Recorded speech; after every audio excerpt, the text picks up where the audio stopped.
What's going on, everybody? How's everybody doing? How's everybody doing? This is the real King David. Welcome to my show. Welcome to the King David Super Show. I'm your host, the real King David. T Swin is on board, and my boy JB.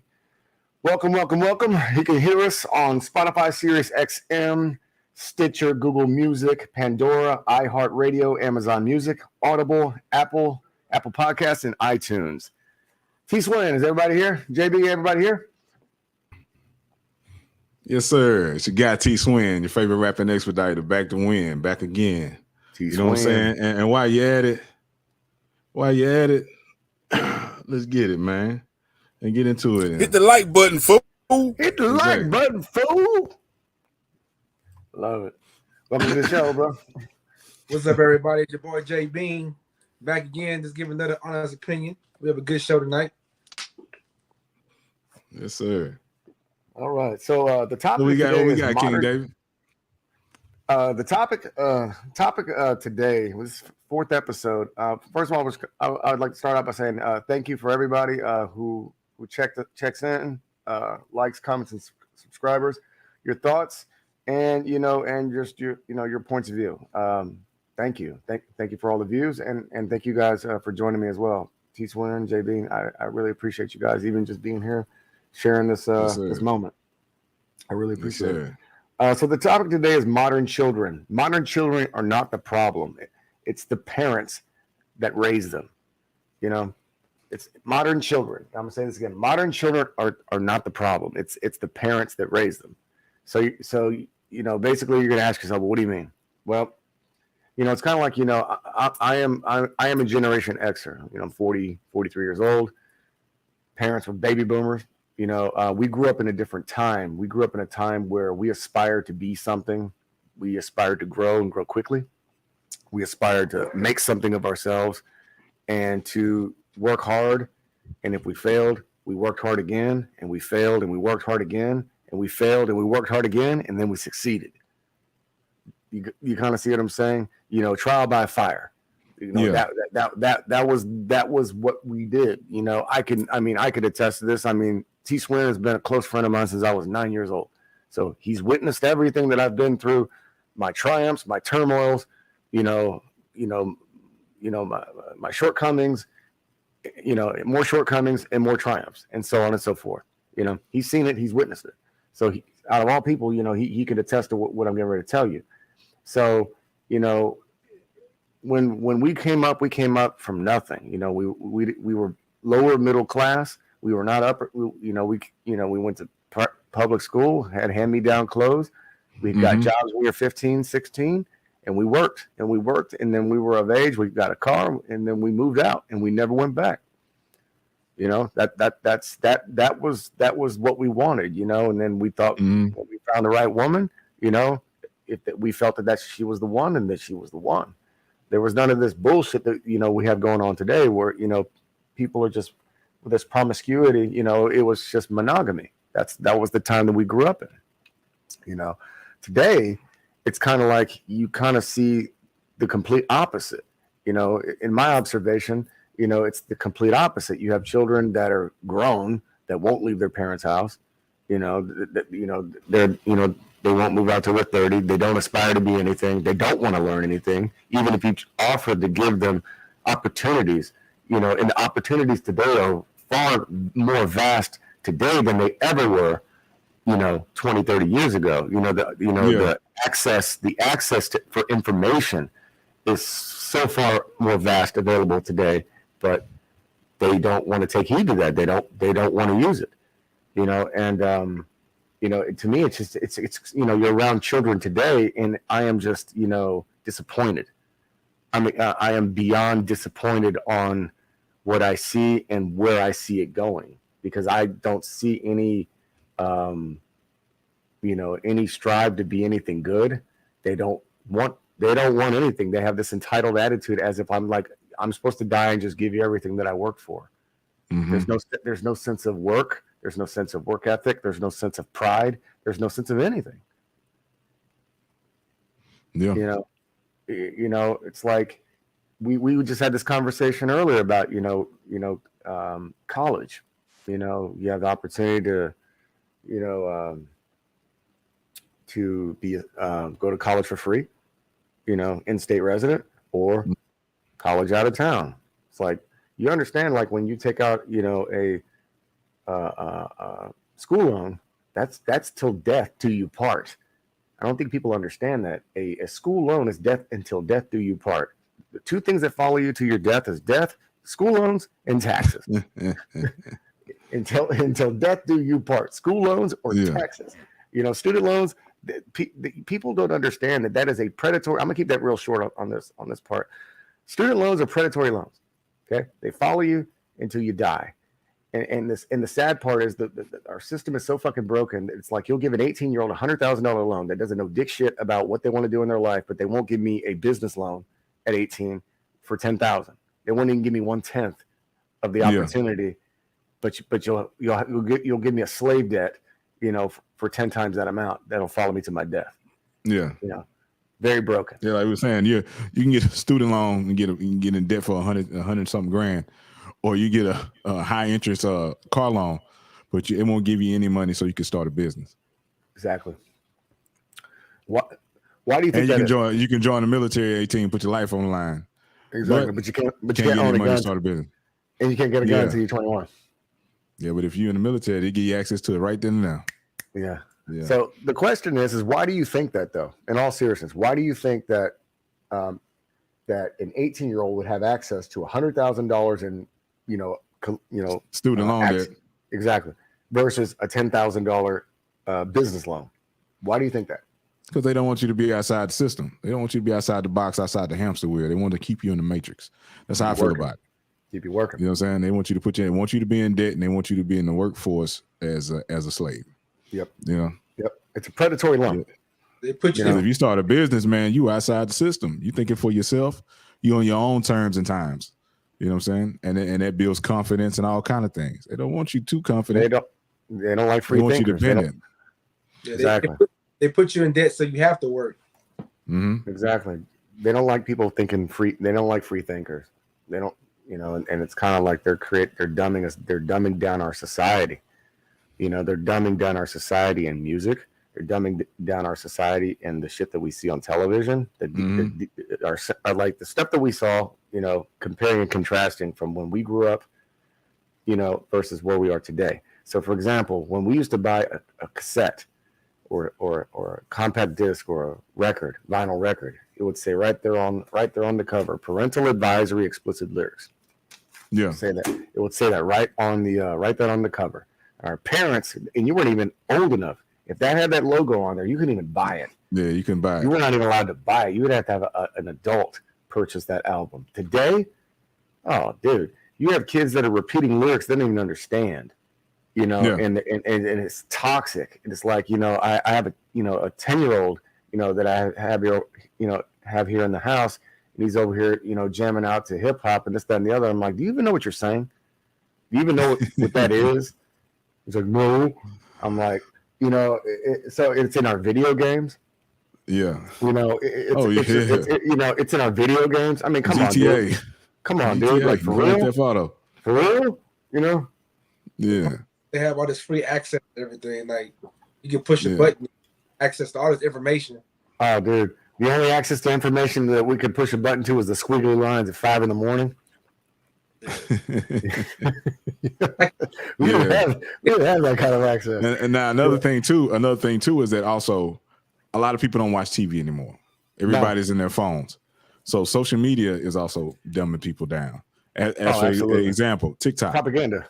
TikTok here in the States, in the United States, shows different media than it does in China. They show more educational media in China. Also, they kind of watch what you're watching. You kind of get a grade on if you're paying attention to nonsense. You know what I'm saying? Over there. So it behooves you or pushes you to watch more educational things because you're being watched and you're being graded. And if you're watching nonsense over here, it's straight nonsense. People are hurting themselves on video for views and likes.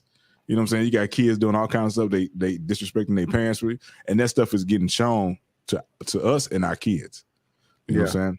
But it's interesting in China, Google and YouTube is banned. Yeah. You can't. They don't want them seeing that shit.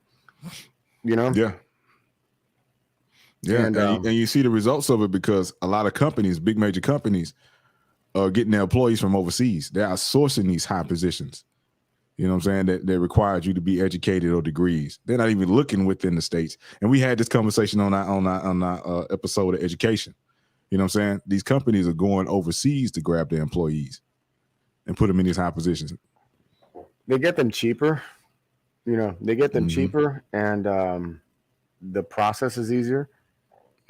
Education is pushed more. Education is pushed more overseas.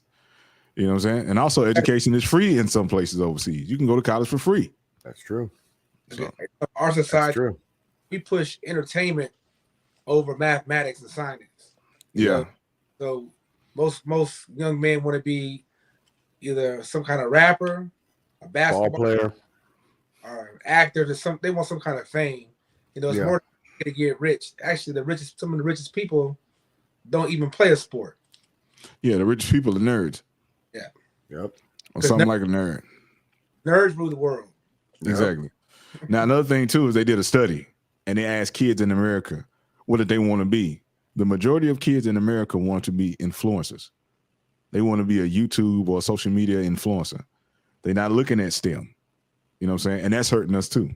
Yep. And so, as to bring it back to the topic, it's like, who's at fault? You know, the title of today's show is "Modern Children Are Not the Problem. It's the parents that raise them." It's the parents that raise them. So lack of parenting. You know, they're not involved. You know what I'm saying? It's interesting. It's like, you know, I had this conversation, you know, with my stepkid today. I'm looking at his grades, and he had in his language arts. He had an F. I'm looking at his report card, and the boy had a fucking F. And I'm asking him, I'm like, why did you get an F? You know, in language arts. I don't understand this. You know what I'm saying? And I'm asking him like straight questions, and he's just kind of like deer in the fucking headlights. It's like, why? I'm kind of annoyed because it's like, why is your mother not asking you this question? You know, I'm asking him like the loaded question. So I'm the bad guy, and I'm like, okay, you scored a 64. I'm like, dude, you know it's a fucking F, right? I'm like, what? The score is 64. That means you didn't give a fuck. You know, and then the second grade was a 70. That's a D minus, which means you gave it no effort whatsoever, and they just passed you. You know, so his grade point average is like unrecoverable because he has these 2 Fs. You know, so I'm asking him like, I need you to bring your books home. I just had this conversation with him yesterday. You know, and I'm like, I need you to bring your books home so we can verify like where you're struggling. And it's like deer in the fucking headlights. And I'm like, and he's like, I don't bring anything home. I'm like, well, you're going to do it now. Yeah, you need to. You know what I'm saying? so the thing is like, well, we don't have that. I'm like, so I'm just kind of like, I got so angry. I'm like, you know what? I'm going to have a conversation with your mother later. I'm not going to do it in front of the boy, you know? But it's just like, what I don't understand is if you have Fs, you know what I'm saying? Why the fuck are you not bringing your books home? Or why in the fuck are we not having these conversations with the teacher? Why is the teacher not reaching out to us saying, hey, you know, he's a straight A student, but in this one area, he's fucking up. So I don't understand. It's like, it doesn't compute with me. Normally you would have teachers that were, especially in the 5th grade, you know, it's like, why are they not contacting us saying, hey, across the board, you are straight A's, but in this area, you are fucking up. You know, what is going on? You know, am I the only one asking the loaded questions? Because I would have been grounded. You know, I would have been fucking grounded, you know, because if I would have brought home a fucking F, you know what I'm saying? Oh, dude, PlayStation gone, posters on the wall gone. Oh, no, I remember when that happened to me. I had fucking posters on the wall. They were taken down. My turntables gone. The needles gone. You know, I had nothing but a book. They threw a book on my table. And like I said, you can't go out. You can't do shit. You can't do nothing. And play, for 6 weeks, nothing. Zero. Now, you know? I'll say this too, man. Nowadays it's totally different. The teachers are different from when we were coming up. So now you have to be in the school program and have this email so they can contact you.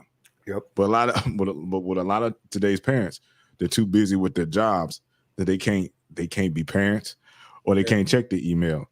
And another point that you made earlier, you say you're asking a loaded question, so you're the bad guy. But the man is the disciplinarian. he's the authority figure. But you know what I'm saying? but again, in the previous video, on Why Men Leave is I can't discipline another woman's child. He's not my son. You see what I'm saying? It's a losing battle. So it's like, I kind of like take it to the, take it right under that threshold, and after that I stop, and that's why I'm like, you know what, I'm gonna talk with your mother. Yeah, I'm not gonna embarrass you. It's like I'm not gonna embarrass you, but I'm not gonna embarrass her either. Because it's not my place. All I can say is like, look, if you want them, because I see a trend here. I see things that are gonna it's a domino effect. If you allow shit like this to continue uncontested, you can see the possible outcome. Oh, dude, I see it. The writing's on the wall. If you allow shit like this to go uncontested, you know what I'm saying? And here's the sad part: the boy's fucking brilliant. He's just lazy. You know what I'm saying? So it's not that he is incapable. He's just fucking lazy. You know what I'm saying? So, and that's kind of like the three areas I was telling you about. Entitled, lazy. What did I say? He'll come back to it. But is he being challenged though? Because sometimes some kids. No, and that's the problem. He's bored, and I've been telling her. A lot of times, he's kids too fucking smart for his own good. Brilliant. And it's usually like brilliant. That's the thing that irritates me. Like a lot of time when we were coming up, they would have a class clown. The class clown was always he was always super smart. Yeah. But he wasn't being challenged. Circles. Yeah, exactly. He's thinking circles around people. We used to have a kid in my class, man's name was Josh. Josh was funny as hell. They did the state testing. He scored #1 out of everybody, the whole school, and he was ranking college. I ranked college myself. I was right there with him in the top 5, top 10. But I was surprised because this fool was a jokester. Yeah. But he was super smart. You'd have never thought it. And most of my time, everybody that's a class clown, they're brilliant. Yeah. Right. Because they're bored. They're not challenged. And school's curriculum is set for one certain type of student. It's not set for everybody's different thinking ways. You know what I'm saying? Yeah. And see, I got a good memory. It's easy for me to remember things. The way the school system is set, it's only teaching you to remember things. It's not teaching you to think. So I did good at school because I got a good memory. It's easy for me to remember that crap. You give me 300 questions and I got the answers. It's like remembering a rap song for me. It's simple. You give me a test, I'm a bam, bam, bam. Hey, because my memory good, but everybody don't work that way. You know what I'm saying? Some people memories don't work that way. Some people are more hands-on learners, all kind of.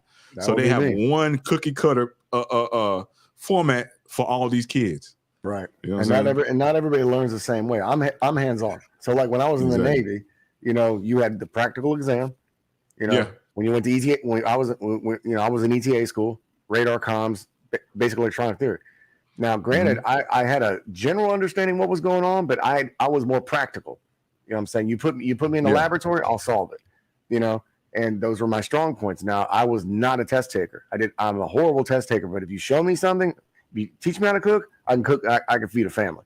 But if you were just like to throw me a recipe, I'm like, I don't know what the fuck white pepper is. It's like, what the fuck do you mean?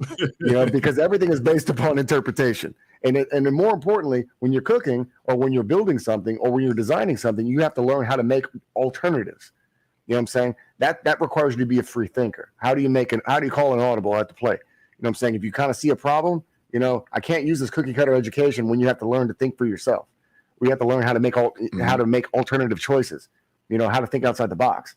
That requires experience, and there's no way that you could teach somebody to think outside the box if your curriculum is cookie cutter. You're not. Yeah. So like I was telling you is the boy needs to be challenged. And I've been telling her this. The boy is on a high school level. He is. I play chess with him. He's beat me. I played Monopoly with him. He beat me. I taught him how to count cards. Okay. I taught him how to fucking count cards. He is on it.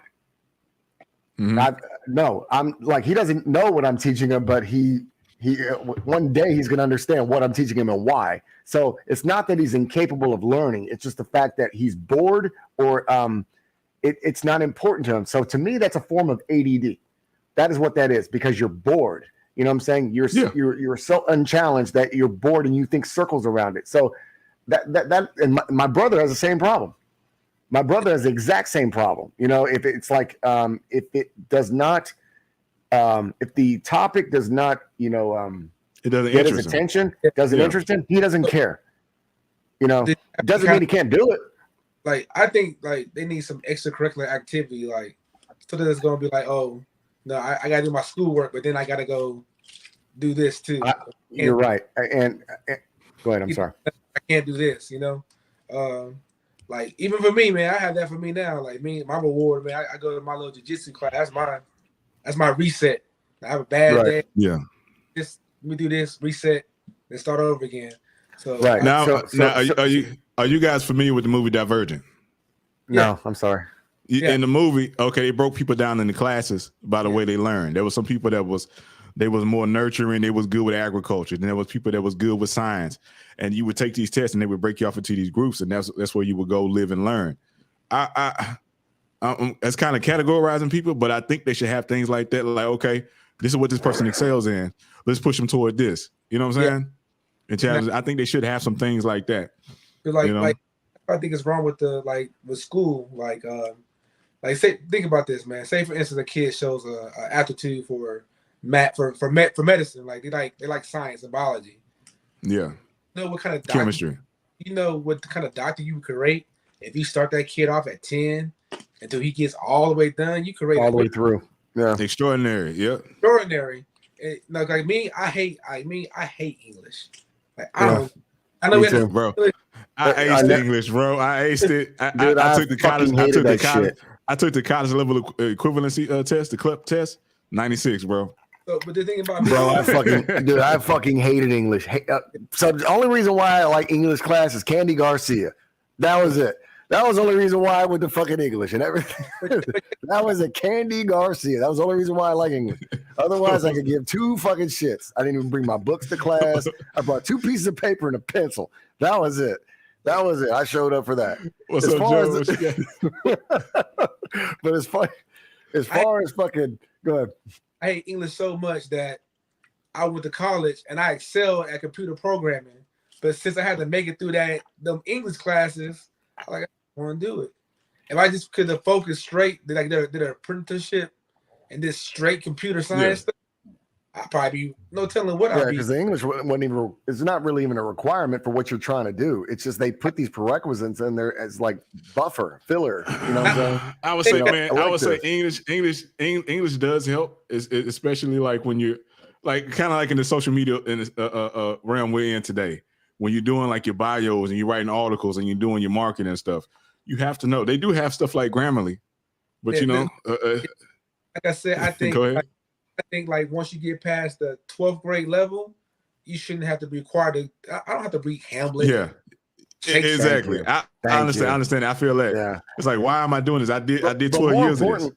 But more importantly, it's like, okay, I'm glad you mentioned Hamlet or fucking Macbeth or fucking anything that William Shakespeare wrote. It's like, dude, how the fuck, okay, am I gonna translate, okay, Elizabethan, literature into today's, format? I don't understand why. How is that even applicable for me to sit here and change the interpretation of something that somebody wrote 400 years ago to today, or the Bible at that? It's like the King James Version is basically an interpretation of somebody else's interpretation of somebody else's interpretation. I can't read the Bible, you know what I'm saying? Because there's too many translations. It's the same thing with anything that was written in the Elizabethan era or Edgar Allan Poe. I'm like, none of that made any fucking shit. It never made any sense to me. So that's why I never excelled in it, because I'm over here translating somebody's interpretation, which makes no fucking sense. I'm like, explain this to me in plain fucking English. I'm not a stupid person, but if I don't it doesn't transfer to today. It's like, how can it help you? Unless you're planning on being a theater arts teacher or something like that, it doesn't help you in today's world. I mean, to me, it's like, I don't even understand what I cannot disseminate what is being said, and I speak English. Do you understand what I'm saying? So it's like, I don't get it. I'm sorry. I get it, bro. I speak fucking English, but they're not writing in English. I get it. And English ain't even supposed to be our original language. You know what I'm saying? We had our history stolen from us. But I get it, man. Everybody just learns different. You know what I'm saying? Right. I don't have no problem. English is not necessary. Like, for instance, Keith Sweat over here. He's a rapper. No, his grasp. He's a wordsmith. But yeah, exactly. I don't have that talent. I don't either. I can't do the English language like that. So to him, he's more in depth and better at it because I can just speak well. I can read well. You know, I can read well. I can enunciate. I'm a broadcaster. You know, but as far as like, you know, can I disseminate what I'm reading? You know, it's like to he. Hey, bro, that's the or to not to he. That's the bro. Or That's STD. Does it burn when I pee? STD. You know? I read good to myself. I can't out loud. You know what's funny though? You know what's funny? This is the God honest truth. I could not type, and I could not type. I even took microcomputer. I could not learn how to type until MySpace. It was muscle memory. Yeah. You know, because I taught myself how to type because it was muscle memory. I didn't learn how to type in school. I learned how to type on social media because I was having so much fun having conversations with people. I enjoyed it. I didn't start reading. Like, honestly, I was the worst fucking reader ever. And it was, and honestly, I do have dyslexia. I do. On the SAT, I aced the math section. Aced it. As far as the reading and writing section, piss poor. Horrible. You know, and the problem was I just had difficulties just understanding what the fuck I read. As I got older, I started getting involved in current events, and I started reading tech manuals and things that actually made sense to me. And I'm like, this ain't so fucking bad. So then I started reading articles and this, that, and the other. Now I love reading. And now what I'm starting to see is I'm starting to understand and I'm capable of disseminating people's writing styles. And usually the way people write is the way they talk, you know? So it's like, okay, I get it. And so that's why I'm writing a book now, you know, but you know, from first grade to high school, I never completed a book. Never. I never finished a book ever from start to finish. Never, you know, in our high school, man, there were so many people who couldn't read. It was ridiculous. And for real, bro, it drove me crazy. I'm like, how can you be in school for 12 years and don't know how to read? My English teacher used to tell me one day I used to read all the time. I used to love it. I used to love reading out loud. When we'd be in English class, I would love reading. And then when we would read the different stories, I would love trying to put the different accents on the stories as I was reading them. And then one day she say, everybody's going to read except Tony. She said, Tony, you chill because you always read. And I've been knowing some of these cats since elementary, and they could not read, bro. Just how I was just playing around saying "he," you know, with the word "thee." That's how they sound. That was for real. Broken, yeah. That was for real. That tripped me out. I was like, I see these people, and I have conversations with them every day. It's like sometimes for me, it's like I don't understand how some people don't grasp stuff that they see every day. It's just like an NBA player. You've been playing ball your whole life. You can't shoot a goddamn free throw. Come on, dude. You know what I'm saying? Sometimes I don't get it. Do you remember in ninth grade we always had that old dude in the class? Remember in ninth grade and eighth grade? Remember in eighth grade? Let's go back to fucking middle school. Remember when we were in eighth grade and you had that one dude that was 16 in our class? Yeah. Yeah. So, you know, like when I was in ninth grade, we always had like these people that just couldn't make it through English 1 or whatever one, you know, and they're like, God damn, dude, you're a fucking senior or old enough to be a senior in ninth grade. They ended up having to force them out because they were so old. I think after you turn like what, 20 or something like that. Yeah, 20, you got to pay. You got to pay to go to school. They just push you out. Yeah. Or get a GED. So we had a graduating class of what, 900? Remember that? Yeah. Our graduating class was fucking 900. We had a graduating class of. So they didn't have time to really focus on us. I think our school was so overcrowded. I think we had like the class was overcrowded. Over 50. I think we had over 50. I remember. We had between 3,000 and 5,000 students in the whole school. Exactly. And there was it was over 30 students in each classroom. It was crowded. Yeah. You know that was before they built the other high school. The other two high schools they built. That was before them. Crowded, yeah. Mm-hmm. Now, so they didn't really have time to fuck with us. It's like either you're in or you're out. You know? And I would say this though, man. The teachers back then, like I would say now, I mean, back then they had more teachers that gave a damn. The teachers spent their time and energy on the students that wanted to learn and gave a damn. And they didn't, and the other ones that didn't want to pay attention, wanted to be class clowns, they just let them be. With them. Yeah, they didn't fuck with them. Because like I say, my teachers came to me and grabbed me and cussed me out because they saw potential in me. They're like, "Hey, you different from these other kids." Because I was in sites. Sites is magnet classes. You know what I'm saying? And it was like, because I wanted to get out of the magnet classes because I was tired of doing projects that my buddies didn't have to do. Yeah. My homework had to be turned. It had to be graded. They had a choice whether they wanted to turn their homework or not, or participate in projects.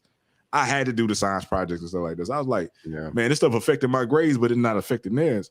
So Yeah. I say, hey, man, take me out these classes. I wanted to be easy. Hey, boy, I what want the the hell easy wrong class. with you? Want the easy Get class. your ass in. Man, them teachers grabbed me and put me in the room. Get your ass in here. Boy, what the hell wrong with you? God damn it. I said, whoa. Yeah. And then I was like, okay, well, these people, you got something going for yourself. I was like, well, damn, okay, cool. Yep. I was in a very unique situation. So as far as sites class, I didn't realize I was in a sites class until I was in 5th grade. And my teacher said, don't ever repeat it, because when other students found out that you were in a gifted class or whatever, they would kind of like, it would make them feel like, well, I'm in the dumb class or something like that. You're in the dumb class. So when I didn't realize this, because let me tell you some fucked up shit my parents did to me. Let me tell you some fucked up shit they did. Imagine being in 4th grade, okay? Imagine being in 4th grade. In the middle of the year, they put you back in the fucking 3rd grade. Could you imagine the embarrassment that you would go through? Yeah. You're like in December or fucking whatever, you know what I'm saying? And they put you back in the 3rd grade and they're saying, well, you're not grasping it. The fuck does that mean? You know what I'm saying? Remediate. I've already passed the 3rd grade and you put me back in the 3rd grade. Yeah. So imagine having that shit. That's what happened to me. You know what I'm saying? So then I'm like, okay, I didn't really gain anything from that. I'm like, okay, people made fun of me and fuck with me and call me old and this, that, and the other. And then 2 years later, they put me in a sites class. I don't know if that was to make up for the fuckery they put me through, you know? So, but getting kind of to what you were saying, like I had a couple in high school. It was very interesting. I was in a program called Excel 2000. And that was basically where you had, people from corporations that would actually sponsor you. They were usually at-risk students that were gifted or this, that, and the other, or they had some kind of potential that they felt that they were going to invest money into. So I had this one corporate attorney from Exxon, and he was a corporate attorney from them, and he was my sponsor for 4 years. And they would just come and check on me every month, and they would, talk to me and this, that, and the other, and they try to kind of groom me in the right direction. Now, what I didn't realize is that I didn't realize they were going to give me a fucking scholarship, which they did. You know what I'm saying? So I was not a good student. I did not apply myself. I was, for me, I was bored, and I never, as far as math, science, and what was it? Math, science, and government, I excelled in because to me, I could apply it. But as far as reading and English or whatever, they were not my strong areas. I wasn't good at it. And foreign language. And gotcha. So, dude, I had to fucking cheat through foreign language. Remember that shit? I had to cheat through that shit. Bro, I did good. I did good in Spanish. Bro, I was cheating in Spanish. I was the only black kid. I was the only black kid in there. I was writing my grades in the book and they expelled me. I got caught writing my grades in the book, and I was so gangster that people started copying me, and they expelled me. And then, here's the funny part. The funny part was they had no fucking foreign language in night school, right? Yeah. Night school was like a disco with books, okay? Night school was a disco with fucking books, okay? My teacher was a drunk. Huh? It was a club with books. So they didn't offer fucking, this is hilarious. They didn't offer fucking foreign language. So I took English, and they gave me a foreign language credit for it. Oh, wow. But this is funny. It's hilarious. So my fucking counselor never pulled me out of the class she expelled me for. So they put me back in the class to kick me out of, and I'm going to night school for the same fucking class. So I just sat there and did nothing. Yeah. I'm like, I sat there and I fucking did nothing. It's fucking hilarious. Now and I still got a scholarship. Gotcha. Now to bring it back to the topic, man. Modern children are not the problem. It's the parents that raise them. Yep. What are some of the reasons why the parents are the problem? Oh, okay. The key word is lack of parenting, absence, absentee parents, broken homes, or being raised either by your mother or by your father, or just somebody who's just not there. Somebody who does not basically get involved when they see that there's issues, like what I was just describing. With the boy. I guess, It's like if you see that there's issues with the grades, it's like, why are you not asking? Why are you having problems in this area? Bring your work home. It's not that I'm trying to punish you. I'm trying to help you. And Mhm. so when I'm getting the deer in the headlights looks, I'm over here getting the deer in the headlight looks like I'm going to punish him. I'm like, dude, I don't fucking care about the fact you failed. I'm just trying to help you fix it. Mhm. I don't fucking care. I'm not here to punish you. I'm here to help you. And it's like I don't think that they get it. Yeah. I don't think that they get it. It's like he's looking at me like I'm the bad guy. I'm like, dude, it's like if you don't fix this cycle, this is going to affect you as you become a man. Yeah. You're always going to have excuses for things. And that's the problem, is that they don't get it because their brain's still maturing. They don't. Mm. So- Well, here's the thing about this one. This one here's so goddamn smart. He does get it. He does understand. But it's kind of like the look that I'm getting is like the look that I feel that I'm getting. I'm not in the boy's brain, but the look that I feel that I'm getting from this one is like, you ain't gonna do shit anyway. So. Oh yeah, I've witnessed that. I've witnessed that. That's kind of because that's the look that I get. The look that I get is like, bitch, mind your business. Like your word don't matter. Exactly. Yeah. So it's like that shit going in one ear and coming out the other. Like I said, yeah, exactly. So kind of like what we said on Why Men Leave is this is a battle you can't win. So I'm kind of at the point where it's like, you know what? Should I even get involved or should I even ask questions? Because is it even worth my time and resources? Because the worst thing I feel, being like, a borderline stepfather is I don't want anybody wasting my time. And this is kind of another reason why. This is a direct answer. So imagine somebody in my position. You know what I'm saying? Because most modern women don't have husbands. You know what I'm saying? They have boyfriends or stepfathers. You know what I'm saying? Or whatever. So then when you're trying to actually be involved and help and this, that, and the other, and you get the deer in the headlight looks, or you get stupid fucking questions where it's like, why, what, when, where. I'm like, dude, stop bullshitting me. You know what I'm saying? I'm trying to help you. Yeah. I'm trying to help you. And what is 11? He's 11 years old. If there is a problem, you need to address it. He's 10. But if there is a problem, you just look, dude, I'm just here to fucking help. I'm not here to make you feel stupid. I'm just trying to help you, solve this problem. You know what I'm saying? Yeah. But I'm getting deflection. You know what I'm saying? And so when you have somebody who is as busy as I am, I'm trying to volunteer. The most valuable thing that a man could ever give you is his time. And if I feel that my time is being wasted, I don't want to waste my time with somebody who's. See, but the thing about that is too, also, is that he's 10 years old. So you're trying to break 10 years of training that he's already been in. You know what I'm saying? That's just a difficult thing. Right. You're right. You know what I'm saying? And I experienced that because I had, and Joe, I'm pretty sure Joe experienced it too, because he's had kids in his household that belong to somebody else. And their programming is already there. So by that time, sometimes it's kind of hard to break. Sometimes the kids had to be shown that somebody really gives a damn. Or have you guys made a connection to where you have you spent time with him by just you and him the day out and try to connect to where he can open up and trust you? Yeah. But to answer your question, it's like, have you broken them? No. There's just so many flaws that I see that I'm trying to convey to his mother. It's like, look, I see this, and this. And it's like, he's not going to make it in society. Not the way the world is today.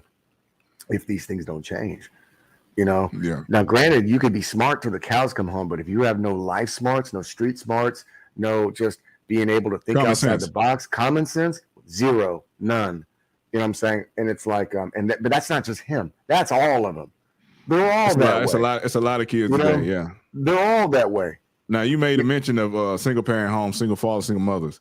Kids are a lot more likely to succeed in single parent father homes. You know what I'm saying? More than mothers. And because of discipline. Yeah, the discipline. You know what I'm saying?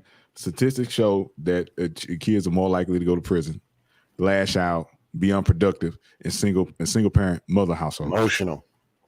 Yeah, and boys tend to be more emotional. You know what I'm saying? And the statistics show that, and that's the truth. And I can honestly say, coming up, the guys that were around us that wound up being gangsters, going in and out of jail and doing street stuff, they didn't have any fathers in the home. Yep. And, you know what I'm saying? They claiming gangs and all kind of stuff. You know what I'm saying? Yeah. Throwing fingers. They 40-some years old, still throwing up gang signs right now. Yeah. You know what I'm saying? because no father was in the home. And then I've seen women say, I can't raise him. I'm gonna let the streets raise him because there's no man in I. The streets could teach him how to be a man better than me. You know, That's a cop crazy, out. man. It's crazy. That's a cop out. Yeah, it is a cop out. Yeah. I'm gonna say this, man. I come from a single parent home. My mom raised me, but I think the reason why I probably came out a little bit better situation, I had real strong uncles.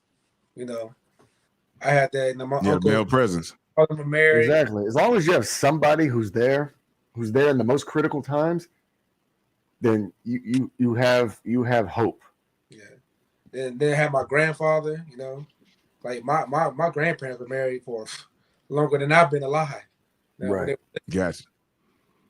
So I think not saying that you got to have some kind of positive male role model. Correct. I'm not saying there has to be a father in the home, but as long as there's a positive male role model who's around. Exactly. By the time that I experienced that, I was already grown. Yeah. You know what I'm saying? It was it's not. I wouldn't say it was too late because I had them kind of warn me about the woman that I married. You know what I'm saying? Who actually was my boss. He was kind of when he got word of her, he's like, no. He was like, no. And and I wasn't hearing that. She is not the one, young grasshopper. No, that's exactly what it was. And again, getting back to the topic is like we're talking about parenting. The other problem is you have parents with siblings. You have parents that play favorites with siblings. You'll have one that basically shows more love or more affection or attention to children. The worst thing you could ever fucking do is ignore your child. You could be a great parent, take care of them, just provide for them, this, that, and the other. But if you fucking ignore them or act as if like, whatever they try to do or whatever they're pursuing and it goes on deaf ears or blind eyes, you might as well not even be there. Yeah. That's the worst shit you could ever fucking do. Between that and playing favorites, between siblings, that's the worst shit you could ever do. And I've seen that, and I've witnessed that with some people close to me, especially if they had different fathers. You know what I'm saying? I've seen it. The woman might have loved one father more. You know what I'm saying? And she had a kid by somebody that she had a bad relationship, toxic relationship with the other kid's father. So she despised that kid. She treat him bad, and then she has a kid with the one that got away, and she treats that kid like gold. Right. So they grew up in the same household, but they come up living in two different worlds. Oh, absolutely. Or they live in separate households. They could you could have one living with the mother and you could have one living with the grandmother. You know what I'm saying? Yeah. And they're separated for 10 years, and then all of a sudden they're forced to live together and now they hate each other. They don't even know each other. Exactly. Well, here's the bad part. The bad part is the propaganda that the parents basically fill their heads with bullshit. They're filling their heads with lies. So then when they finally are forced to cohabitate, they don't even get along because they were basically taught in so many words to hate each other. So as brothers or siblings, they didn't even have a fighting chance because they were basically told from birth, that one was better than the other, or vice versa. Yeah. You know what I'm saying? A lot of parents do that stupid shit. And I don't even think they're aware of what they're doing. And it's like that the sneak dissing of the fathers or the sneak dissing of the mothers. It's like, if you got a problem with the mother or the father, you keep that shit to yourself. That is not the child. That is not the fucking child's concern. That's not their fault. So it's not their concern. So whatever your transgression is with somebody else, you keep that to yourself. And that's the worst thing you could ever do is involve your children or involve children, in grown people shit. You know what I'm saying? Yeah. What goes on, behind closed doors stays behind closed doors, and it's not talked about till you're 30. Mm-hmm. So and God forbid that the child look just like the daddy. Oh yeah. You're a reminder. You're a reminder. Yeah, you guys. I can't stand to look at your ass. You got some people do. I've seen people do that. I didn't grow up in that situation, but I've seen people do that, and they treat their kid bad because they had a situation with the father. The father didn't marry them. The father then moved on, and now they're taking that on the child because that child is a spitting image of that father. It's a bookmark. So exactly. I could say, and I'm talking, and I'm saying this. You know, I'm a fucking product of that shit. Okay, because I look like nobody in my family. You look at my family portrait, I look like no one. I am Ahmed's son. And that was the way that I was always referred to. Oh, you're Ahmed's son.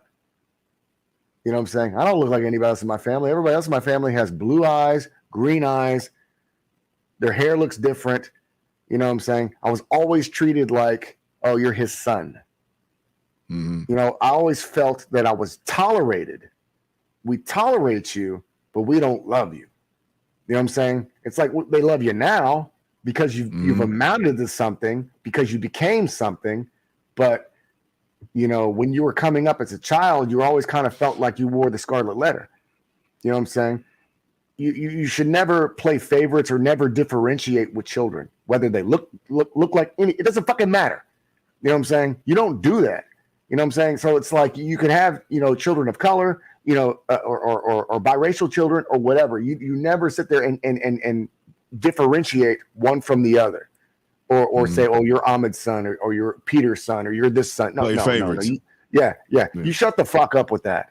You know what I'm saying? And I don't know if that's like some sneak shit that uncles, because this came from uncles and aunts and you know, second family members. It always come out like during, you know, Christmas, Thanksgiving, you know, family gatherings. It was always like that, you know, and you know, that shit would just kind of just dig deep on you, especially the older you got, because that was the common denominator. Oh, that's Ahmed's son. Okay.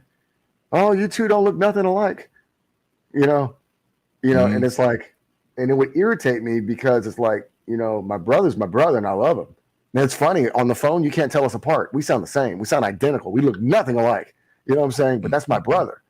You know what I'm saying? Yeah. But that shit would cut me to my core, you know, and the thing that would irritate me the most or hurt me the most when I was a child, you know what I'm saying, is when he would say that shit.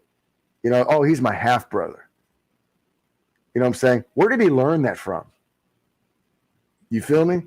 Yeah. Either we're family or we're not. I would never refer to my blood relative as a half anything. Exactly. Where did he learn that? Where did he learn that shit from? You kind of see what I'm saying? So when it came from him directly, that was like a stab in my heart. You know what I'm saying? Yeah. It took years to get past that. You know what I'm saying? There's a book. That's the shit that fucks up children. You know what I'm saying? And that's why I say it ain't the kids, it's the fucking parents that allowed that shit to happen. There's certain things that you expose your children to, and there's certain things, languages, verbiages, propaganda, or whatever, you never, you know, have them exposed to. And as soon as you hear that shit, you unfuck their mind immediately. You pull them aside. It's like, your uncle so-and-so is drunk and he's a fucking idiot. That is your brother. That shit doesn't, whatever he said is not real. That is your fucking brother. You know what I'm saying? There's a book called As a Man Thinketh. And in that book, it talks about how we're domesticated by our families and our family members. We grew up with their thinking, their fears and stuff like that. You're programmed with their thinking till you get a certain age or you decide to think for yourself. Correct.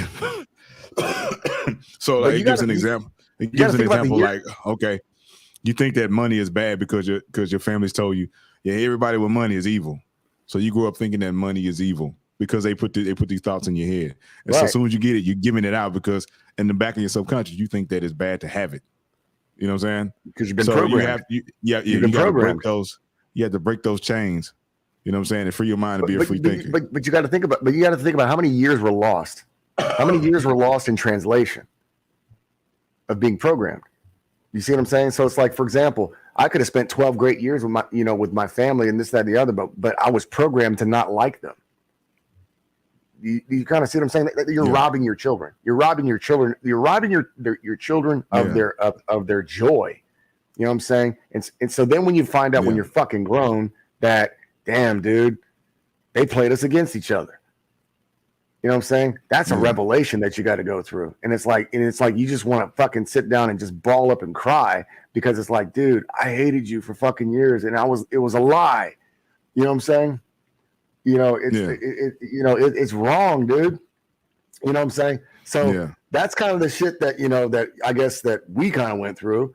But, you know, then you have, you know, I'm sorry, guys, I'm getting a little off topic. But I mean, but then you kind of have like, you know, these kids of today that just grow up with no tools. They they have a tool belt with no tools, and that's kind of what I see today, and it's very disappointing. Today I'm at the park. I'm at the park with the boy. I see, and we go there early. His mother and I, we woke up early. I'm like, let's go to the park. Let's go exercise. Let's go walk the track. So we go to the track, and I see this kid out there. He's probably maybe 10 or 11. Just dribbling. Just working on his form. Popping a shot. You can kind of tell. It's like, God damn, dude, this kid is dedicated. Yeah. He truly wants something. He maybe wants to try it for the team or this, that, and the other, but he's there by himself. No parent, no nothing. So it's interesting. It's like, with the boy, I don't see anything in him. No drive, no charisma, no nothing. Just iPad. Yeah. You know what I'm saying? It's like, where's your energy? So it's like, it's like I'm trying to get him to like be involved in things, trying to find these common denominators on things. But it's like, the sad part is it's kind of like, you can't have both. It's like, you're super brilliant or you're super athletic. You never usually have both. You know what I'm saying? So it's just like, I'm trying to figure out, it's like, I can't get him to want anything. I'm trying to like, I'm like, okay. You mute, JB. Unmute yourself. You got to take away the iPad. So he's lost. If I took away his iPad, here's the crazy part. Again, I can't parent him. If I took away his phone and his iPad, he would literally like fucking put him. He would go crazy. You know what I'm saying? Well, and they did I forgot who did this, but I'm gonna say this about electronic devices. Everybody knows who Steve Jobs is, right? Yep. Mm-hmm. So he wouldn't give his own kid an iPad or iPhone. So that should tell you right there that he already knew what he was about to do. So we're getting a dopamine rewards from these devices. I forgot who did this. I don't know if the guy did it himself, but they took away all electronic devices for like an X amount of time, and the guy started working out, and the guy started being more productive because he has no choice but to do other things now. You get what I'm saying? Yeah. Take devices, which most parents don't want to do because it's easier just to hand your kid an iPad or put them in front of it. It's a babysitter. It's an electronic babysitter. So they don't want to deal. They didn't want to deal with the kids because one, they're tired themselves. The average American, we're overworked. That works. That overworked because you only have so much time in a day. So 8 of us spend at work. 2 hours of it's probably spent in commute. Then you still got to cook. You still got to do other things. So, the regular adult's tired. But there's no excuse though. But we're gonna have to. You have to make time. Yeah. You have to make time. Yeah. You know what I'm saying? Because that's an investment. Yeah. But you also bills too. Yeah. You're right. No, you're right. But it's go ahead. But you just take away the problem is all of these devices. And we're plugged in too, so we can't say. I had to take myself away. I like when I was a younger man. All I wanted to do was play video games. If I wasn't on Halo, I was on Soul Calibur. I was on Street Fighter. What got me away from it? I found me a hobby that didn't involve being. It wasn't electronic based. You know what's weird? Like for me though, it's like. Just like when I was in the Navy, I played a lot of video games and this, that, and the other, and then as I gotten older, I just got bored. Like for me, I get bored very easily. Once I kind of understand something and kind of figure it out, I'm like, all right, that's it, done. So like I never finished Grand Theft Auto 5, and I think that was like the last game I ever bought. I bought a PS3, I bought a PS4. It just sits there and collects dust. Never bought a PS5. So for me, it's like I don't watch television. I don't play video games. I don't. You know what I'm saying? And it's weird. It's like for me, I'm kind of regressing. I'm learning how to play chess. I'm going to the things gym. that really working. Yeah. It's things that allow. I've been like honestly, I've been influenced by Andrew Tate. You know what I'm saying? I would never thought that I would be playing fucking chess. You know what I'm saying? But I understand his philosophy. It's like it's not the game of chess that he's trying to teach you, or the game of chess that it's teaching you. The game of chess basically is just teaching you how to think fourth dimensionally. You know, there's an action, there's a reaction, you know, so just kind of picking the best move that will better your life. So my philosophy is today, or what I'm trying to convey or trying to teach this child, is to make good moves for the cards that you've been dealt. And what I'm trying to teach the boy is the fact that the world isn't fair. Okay. And this is what his mother is not teaching him, which irritates the shit out of me. It's like, I keep telling her, I'm like, stop coddling this boy. You know what I'm saying? Stop coddling him, because what you can't teach him is you cannot teach him that the world isn't fucking fair. There's winners and there's losers. You know what I'm saying? There's winners and there's fucking losers. And you know who shoots up the schools? The kids that got the second prize or the third prize trophy for participation, because they can't take rejection. They're the ones that go and cut the heads off of the girlfriend that rejected them, because they're playing fucking Halo or Grand Theft Auto, and that's all that, you know, they're exposed to, like, okay, let me maul this bitch. You know what I'm saying? And I'm not one with my feelings. You know what I'm saying? Because they don't understand it. You know, they don't understand. No, they don't understand winners and losers. They don't understand that the world isn't fair. Sometimes shit just doesn't work out. Yeah. You know, and this is the product of what you see. And it's when I see this, it's extremely just disappointing. You know what I'm saying? Because they have access to so much more than what we have, but they take it for granted. They don't want it. You know what I'm saying? And so it's just like, it just disturbs me to my core. You know, I have another example. I have a godson who is in his 20s now.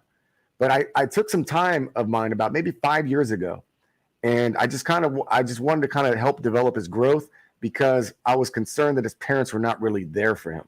And I had a little extra time. So I just always kind of just had him come along with me, and I was trying to show him, it's like, you know what, if you work hard and you do this, these are things that you can have. I just got started in real estate, started buying cars and all kinds of dumb shit, this, that, and the other. So I'm trying to like influence him, you know, in a proper way. You know what I'm saying? Being like, you know, big brother, Uncle Dave, this, that, and the other. It's like, you know, if you really work hard, you could have these things. So I got him involved in a program, a work study program at Dow Chemical. Okay.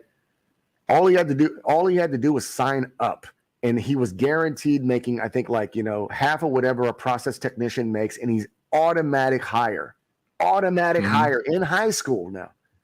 Okay. Yeah. And he didn't want it. I set up the interview. I brought him to the program. All he had to do was fucking finish. Why do you think he didn't want it? Don't ask me. Don't ask me. You know what I'm saying? I don't get it. So then was his parents go-getters? Bro, I don't have the answer. But to me, it was just more disturbing than anything. So then, hold on. So then it's like, okay. So he decided, I want to be a Marine. I'm like, okay, we're good. All right. I don't agree with your choice, but at least armed forces, I support your decision, because when you come back, you're going to be a man. You know what I'm saying? Didn't go through with the process. Went to MEPS, never swore in. You kind of see what I'm saying? So it's like, I could lead the horse to fucking water, but I couldn't make him drink. And it was so mentally draining. You know what I'm saying? Being somebody who sees your future, who sees the decisions, the error in the decisions that you're making. Also, you know, seeing that potential. Oh, dude, just lost potential. And to this day, he has not really amounted to much of anything more than where we are. You know what I'm saying? Right now, he would be at 5 years at Dow at top pay right now, making over $130,000 a year for the rest of his life. For the rest of his fucking life. You know what I'm saying? You know, so for me, it's just like, I cannot exhaust my resources and my time and my aggravation investing in these people that don't fucking care. You know, so that's why. So this is kind of why when you do have good, positive male role models, they don't want to be involved. I feel like I'm preaching to deaf ears. So it's like, you know, if I'm preaching to deaf ears, it's a waste of my time. Yeah. You have to catch them at the young, moldable years. 5, 4, 7. You know. Yeah. You know, because at a certain age, it's nothing you can do. They're pretty much setting in their ways, and they've been trained by the environment. And now another reason why these parents are the problem, because these parents are not being parents; they're being friends. Exactly. And we see a lot of that today on social media. They don't discipline their children. They go into the corner, time out. The fuck is timeout? Yeah, we used to get our ass whooped. Yes, whooped. I'm going to take away your iPad. Okay, cut off the Wi-Fi. You know? Yeah, exactly. Now, one thing I also saw when we talked about this the other day, you know, you got girls going to the club with their mamas. You know what I'm saying? Like I say, these parents are trying to be their buddies and friends. They're trying to be on the same plane, same playground. And we even had a famous R&B singer, Erykah Badu, recently on Instagram, her and her 18-year-old daughter posting ass shots. I never saw that. I didn't. Bro, what is their age gap? What's their age difference? Erykah Badu like 50 something. Yeah. Okay. Her daughter's 18. Yeah. You know what I'm saying? I wouldn't be doing that with my parents. And you up there in the tights taking ass shots, taking Instagram ass shots. You know what I'm saying? No. That's the day and age that we live in. We got people doing TikTok videos and Megan Thee Stallion and Cardi B with their daughters wearing the same thing, getting ready to go to the club together. It's like it's a lost cause. This is the result. So it's a lost fucking cause. You can't be your kid's friend. You got to be their parent. So and somebody's got to be the bad guy. Somebody's got to be the bad guy. Somebody has to be a disciplinarian. So otherwise, things don't get done. I'm sorry. Go ahead. Basically, it's our society. Oh, they're dumbing us down. This is part of their big plan. Mm-hmm. They want to keep the father out of the home. They want to keep them on the government tit. They want to keep us. They're just building drones. They want workers. They don't want thinkers. Workers, thinkers. No masculinity in the household. Like what T. Swin was saying. They just want to just keep us in the system. You know. They want to keep our males part of that statistic. You know, where they control your household. Mm-hmm. Yeah. And a lot of times too, man, it's like sometimes when it comes to children, especially males, if they're living in a single mother home, they might not understand how boys operate. A lot of times they want to diagnose the boy with some kind of mental issue. You know what I'm saying? When boys are just known to be more hyper, more active, and move around more. Girls are more likely to sit down and be still in one place. And they do that for money. They classify you this. They classify you this to keep you to control you. They want to keep you on drugs. And all drugs cost money. Diagnoses cost money. You know what I'm saying? Special schools cost money. Yeah, exactly. It's all systematic. You know, it's systematic. Shit, what else you got there on your list? Makes you want to drink. What else you got there on your list, D? What you got on your list? The misdiagnosis thing is one thing, but the other thing is kind of like, our young ladies. You have these women that have children, and say like you have the mother who has what do you call them? The son husband. Son husband. Yeah. Son husband. So it's interesting. You have parents that basically you have a mother that has child, and usually what ends up happening is most mothers don't want to grow. They live paycheck to paycheck and so on and so forth, right? The problem is you have some of these parents that basically start putting their debts and their obligations on their children, so the children never really have the opportunity to grow and actually become an adult of their own. They're basically caretaking their parents and caretaking, their parents' problems, their parents' debts, their parents' everything. So they can never really have a life of their own outside of their family. You see what I'm saying? So literally, you basically passed on your problems, your aggravation onto your child. You know what I'm saying? And you basically fucked your whole family. The growth of your family. Yeah. You see what I'm saying? You're basically, so for example, if you have a mother who's 65 years old, who is living paycheck to paycheck, doing whatever it is that she did. You know what I'm saying? And now she has all this fucking debt. So now that's her son's debt. Her son's 40, right? Or 35, and he's trying to be married with somebody. Now he's absorbed all your debt. What is the odds of him actually growing out of that?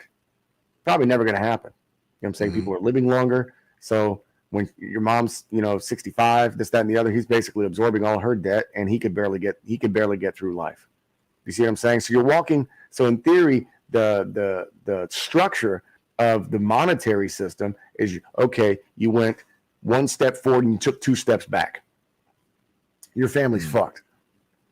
Yeah. You see what I'm saying? So no man, no husband's gonna absorb that problem. He sees that shit Oh, for hell what it no. really is. It's like No nah, real man. fuck No real man. Nah. No, he's gonna see that shit for what it really is. Like, no, you two, you're fucked and your family's fucked. So imagine that algorithm going on and on and on. You're trapped. So most women today, I'm gonna get to the point. Most women today have children because they want somebody to take care of them. They have all these fucking kids because they actually want somebody to take care of them when they're old. It's not because they have kids because they want to have kids. They have kids because they want somebody to take care of them. Mm-hmm. You know, they'll absorb the brunt of their problems, and they know they can't keep a man, so they're gonna pass that baton on to their kids, Put their which is responsibility on their fucked kids. up. Yeah. So imagine a kid of today, right? Imagine you're one of these kids of today. You this what do you call him, a son husband or whatever. Mm-hmm. So you have that going on.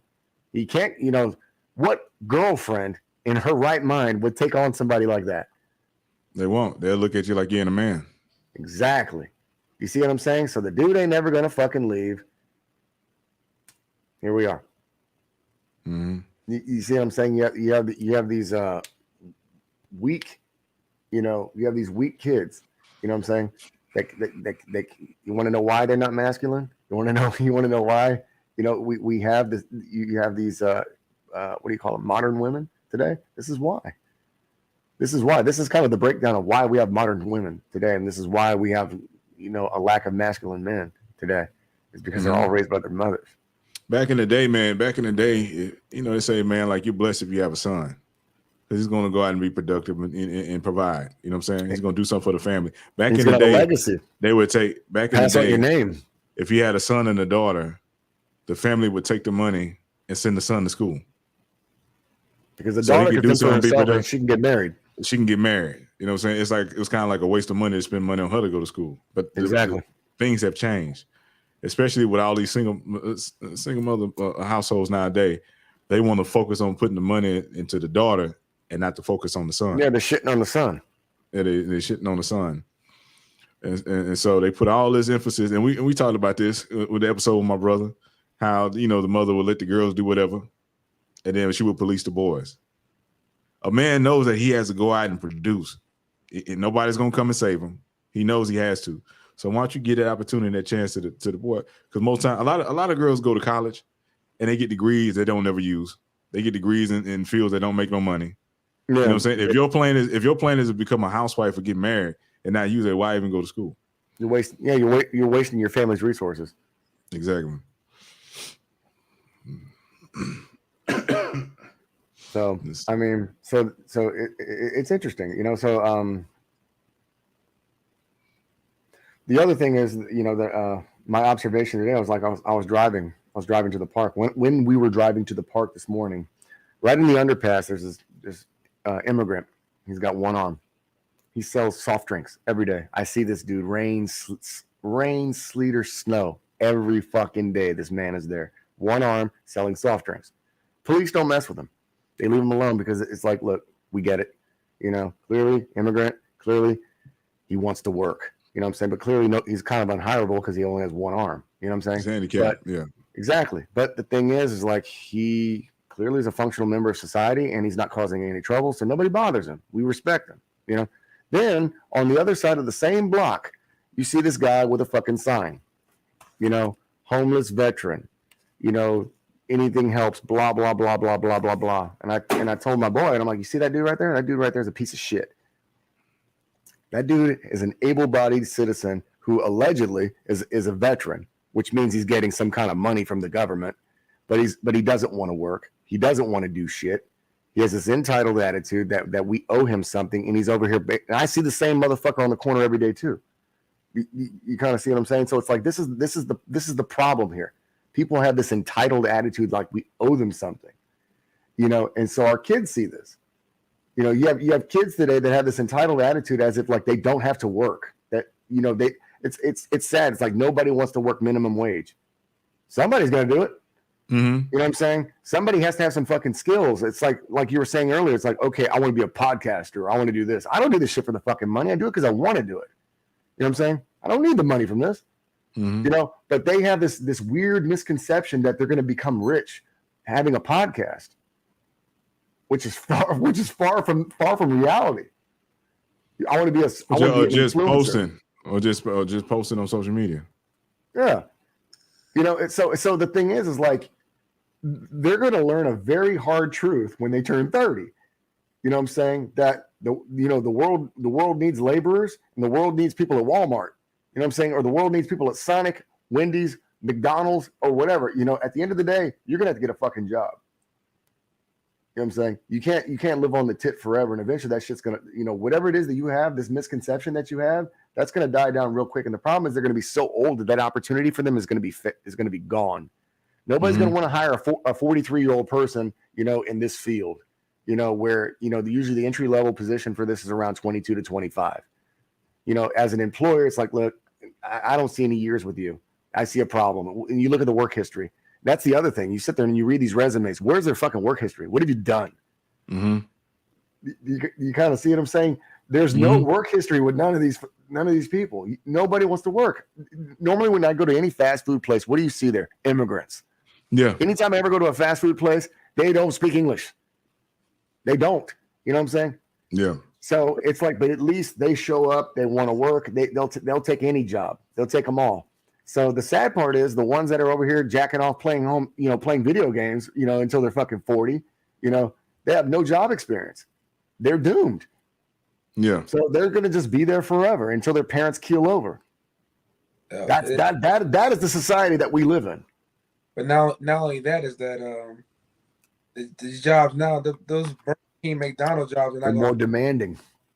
They're not going to be around because it's all that's automation.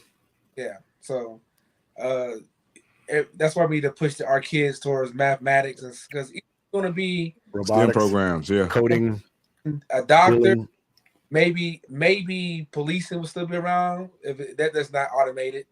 But everything's going to be either you got to be a programmer or some kind of health or some kind of policing. And you're making a very great point, but keep this in mind. If those are the only things that are available and you have 300 million people in this country, you understand how difficult it's going to be to compete for these kind of positions? And then on top of that, you're competing against foreign soil. You're competing. Yeah, the gap is widening.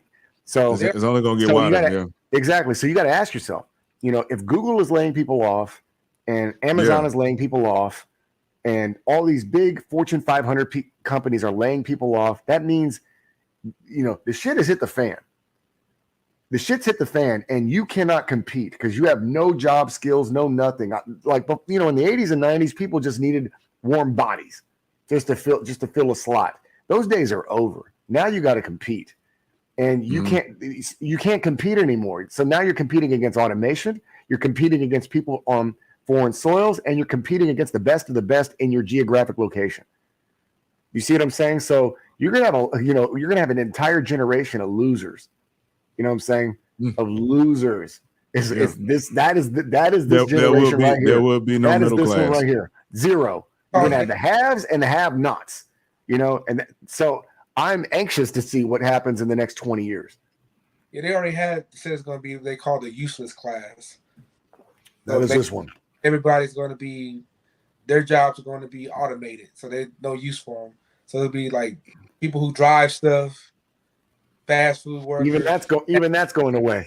Mm-hmm. Going away. Automated 18-wheelers. But there are jobs that most of the people don't have the skills for the jobs. So that's the problem. Yeah. You're absolutely right. You have to have a special trade.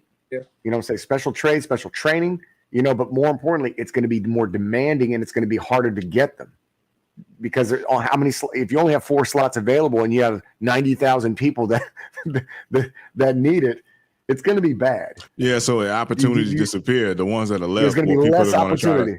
People are going to try to flood those opportunities, and you're going to have to be the best of the best. Exactly. Yeah. And then you're competing against, you know, three different genres. You're competing with the best of the best that are locally, international. You know what I'm saying? Or you're competing against automation. Yeah. Do you see what I'm saying? That is the future. You know. So again, go ahead. I'm sorry. That's what they're doing right now with Google. Google's making where they have it where you can basically learn how to program from Google. It's a whole course they have. Because the reason why is because nobody in America can program. All of our programmers are overseas. Right. Or they own their own companies and, Yeah. and they're programming for themselves, because it's like most programmers, they understand their value. And it's like, you know what? I'm going to create my own proprietary software and I'm going to go into business for myself. So the ones that are here that are actually intelligent, they're like, no, I know my worth. Why would I work for you? I'm going to work for myself, you know? But you're right. You're absolutely right. So for example, if you spoil your child, if you give them too much, if you give them too much opportunity and they don't have to struggle for anything. The problem is if you don't provide, if there's no struggle with your children, your grandparents are going to end up raising your kid. Your parents are going to end up raising your kid because you did a shitty job. That's the moral of the story. If you're your child's friend, or if you spoil them and you give them too much, your grandparents are going to end up having to discipline your children, and you're fucking them over. You know what I'm saying? You're going to have a leech on your couch. Exactly. For the rest of your life. And I've seen it. You know, I've seen this I've seen this in my family, where I've seen, like, you know, second cousins and cousins that never really amounted to shit. You know what I'm saying? It's like, God damn, dude. It's like, how long have you been living there? This, that, and the other. And it's like, dude, it's always the same song and dance. Like, they never grew. They never amounted to anything. I'm like, goodness fucking gracious. You know what I'm saying? It's sad. It's like, this is why I don't like going to certain family events anymore. It's because it's the same shit. You know, and I don't want to talk about myself because they don't want to hear it. You know what I'm saying? Oh, yeah, I bought 4 houses this year. Oh, I bought 9 houses this year. I bought 12 houses this year. What did you do? You know? You know what I'm saying? So it's just like, yeah, dude, that's badass, man. Yeah. I got my stimulus. Yeah, I got my crazy check. Yeah, man. Yeah. Fucking A. Yeah. But multiply that times a lot.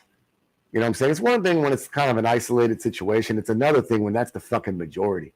You know what I'm saying? And I feel sad. You know, I feel it's not. I'm not sad. I'm disappointed. I'm disappointed that we allowed this to happen, because we did. We allowed this to happen. You know what I'm saying? We allowed this to happen. Just like, all right, well, you know, I don't care. Blah blah blah blah. You know, and people are always going to say, it's like, you know, the chickens are going to come home to roost. They're here. Oh yeah, It's happened. You know. Yeah.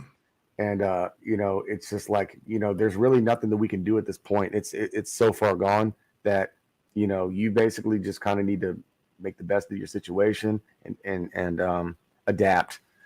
You know, So I mean, I guess so here, just kind of throwing this back at you, you know, JB. So if you had a child or a stepchild or something like that, how would you police? You know, I wouldn't say police, but how would you deal with the situation where you have a prodigy? You have a prodigy who you kind of see is a little at risk, you know, and you kind of see ways with them that you kind of need to break. You know, you love the woman, you love his mother, but how would you handle this situation where you're trying to connect with the child who's basically just like, I don't want to hear nothing, you know, who's kind of giving you deflection? Well, the first thing is that me and that woman gonna have a conversation, because if she's not going, if we're going to be together, I'm going to have some authority on that kid. That's the first thing. If I don't have no say so of what that kid sees and what comes into that kid's environment, then it's not going to work, because I have no influence over him. Second thing, I would definitely limit electronic devices. Speaking from personal experience, I think I would have went a lot further, a lot quicker. I had addiction. I had a video game addiction. That's all. Right.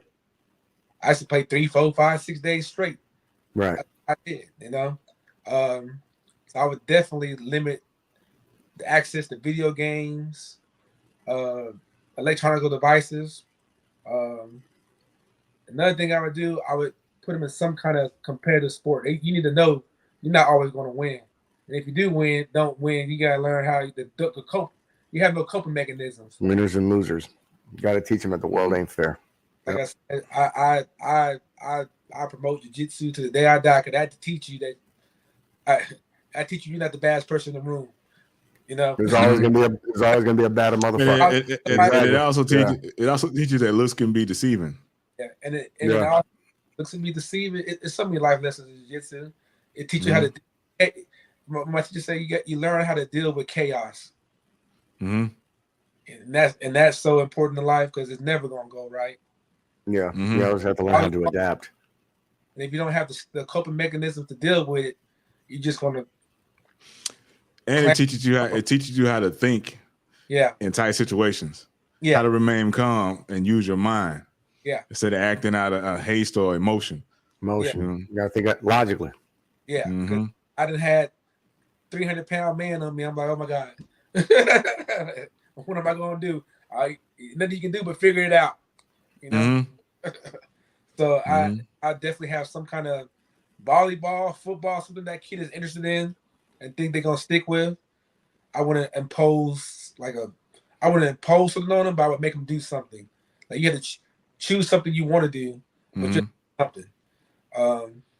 But when it comes down to if the woman you with is not gonna let you take a lead, take the reins. Yeah. Not just take a reins, but no. Of course, it's got to be compromised on both sides, but right, have no input on it, it's not gonna work. Right. Okay. T Swin, same question. Man, I would find a common interest with me and that kid. You know what I'm saying? And try to build off of that. And I would do the same thing. I would speak to the mother and say, hey, if he doesn't have this positive or male role model, this is most likely the outcome of him, and this is how the kind of person he's going to be in society. And what if you're preaching to deaf ears? What if she just doesn't want to hear that? If she don't hear it and you tell her, then most likely you got to go your separate ways. You have to go separate. Because like you said, it's falling on deaf ears. You got to go your separate ways and allow her to see what her mistake is. Let them fuck up. Exactly. Yeah, and that's it. You know, I deal with that sometimes with my own nephew. You know what I'm saying? Because I'm trying to give him things to prepare him for the world. Because he's a young man. I was like, all right, you need to be able to defend yourself. You need to know how to interact with women. How to point out what crowds you need to be in, who you need to stay away from, what situation you need to stay away from, and things you need to do so you can build yourself up for the future. How you can properly network and get yourself to the place you want to be at and what you want to do. And sometimes I would get met with, she would challenge me. He don't feel like it today, or he don't want to do that. I was like, you're not a man. All you got to do is find a dude to take care of you. It's not like that for him. He's going to have to take care of himself. In a very quick time, he's going to be 18, and they're going to look at him as a man. So if he messes up, he will be charged as a man, So, and so I tried, and then I got challenged, and I said, well, it's not my kid. I just gave up. You know what I'm saying? I just gave up. I have a question. It's kind of a loaded question, I guess, or kind of a controversial question, but I'm gonna go ahead and ask it. What would you do if you found out, or if you detect or suspect that the child that you're dealing with might be homosexual, and you kind of see that in the very beginning, or you see like feminine ways, or vice versa, or if she's a female and she's kind of like, this, that, and the other, and you kind of like, you try to bring that up to the parent, and they don't want to hear that, but it's kind of like things that you see. I would get it, like I said, like Joe said, I would get him involved in more physical activities. I would get him to hang around more men to see how men move and think. I would get him to hang around more boys in programs with his boys so he can see how boys move and act. You know what I'm saying? Because if he's with a woman all day, he's seeing the tendencies of a woman. Right. And he's going to pick up on that whether he wants to or not, because that's his environment. So he needs to be removed from that environment and be around a more male influence environment and get him into some physical activities. Or vice versa, right? Boxing, martial arts, somewhere he get physical and he can build up some courage and some confidence. You know what I'm saying? Get him into some sports so he can be around more males and see how males move and think. Right. And sometimes women don't get that. They don't think they don't see that they're making soft men. They don't get it. Yep. Yeah, I see it. And all it's going to do is create a pushover. Even if he doesn't become homosexual, most likely he's going to become a pushover for women. Yeah, and be a beta man. Or he's going to take orders from the first one that gives him a piece. And or he's going to let dudes talk to him any kind of way. Yeah, and just punking him. Yeah, and that's kind of what I see. Like with this one here, I just kind of feel like I want to get him involved in boxing. I want to get him involved in, martial arts, mainly because it's like, he's different. You know what I'm saying? He's different, but he's special. And he's special to me. You know what I'm saying? And it's like, okay, I see, greatness in you. But at the same time, I want you to be great. But at the same time, I want you to be confident. You know what I'm saying? I want you to be masculine, confident, great, and masculine at the same time. So if somebody was to ever check you, you'll check them back. Yeah. And then so the main thing, so it's like, look, I want him to be able to handle life the way he handles chess. He's a great thinker. You know what I'm saying? But I need him to be assertive about it. And this is what I'm trying to instill in him, but it's very difficult. It's very difficult to crack that cookie. So this is kind of what my plan is. My plan is exactly what Jay Bean is saying, exactly what T Swin is saying. It's like, I want to get him involved in martial arts, and combat sports, and just self-defense, just things where you can actually just kind of like know your worth, understand you could take a hit. You know what I'm saying? You could take a hit and it wasn't as bad as you thought. But more importantly, can you take a hit, but can you dish one? Yeah. You know what I'm saying?